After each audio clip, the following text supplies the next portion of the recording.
আমাকে ছাড়ার পর তুমি হয়তো বা নতুন কাউকে পাবে। আমার মাঝে কমতে থাকা ব্যাপারগুলো সেই মানুষটার মধ্যে খুঁজতে থাকবে। সত্য কথা বলতে প্রথম প্রথম তুমি তাকে পেয়ে ভাববে তুমি হয়তো বা ভালো কাউকে পেয়েছো, আমার থেকেও বেটার কিছু পেয়েছো, যে কিনা তোমাকে আমার থেকেও বেশি ভালোবাসবে, আমার থেকেও বেশি স্বাধীনতা দিচ্ছে। প্রথম প্রথম সে তোমার অতীতগুলোকে মেনে নিবে। তোমাকে পাওয়ার বা তোমাকে ইমপ্রেস করার জন্য যা যা প্রয়োজন সে হয়তো বা সব কিছুই করবে, তোমাকে ফ্রিডম দিবে। তার ডাকে সাড়া দিয়ে যখনই তুমি তার হয়ে যাবে না, নিমেষেই দেখবা তার প্রতি তোমার ভালো লাগাগুলো আস্তে আস্তে কমে যাবে। তারপর কিছুদিন যেতে না যেতে তোমরা আলাদা হইতে চাইবে। ঠিক সেই সময় তুমি আমাকে মিস করবা।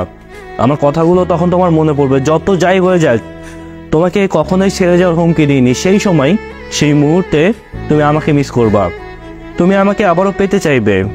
আর ঠিক সেই সময় তুমি বুঝতে পারবে এই হারিয়ে ফেলার যন্ত্রণাটা ঠিক কতটা তীব্র হয়। তুমিও বুঝবে যে তুমি কি পেতে যেয়ে কি হারিয়ে ফেলেছো। তখন আমার কথা তোমার প্রত্যেকটা মুহূর্তে মনে পড়বে।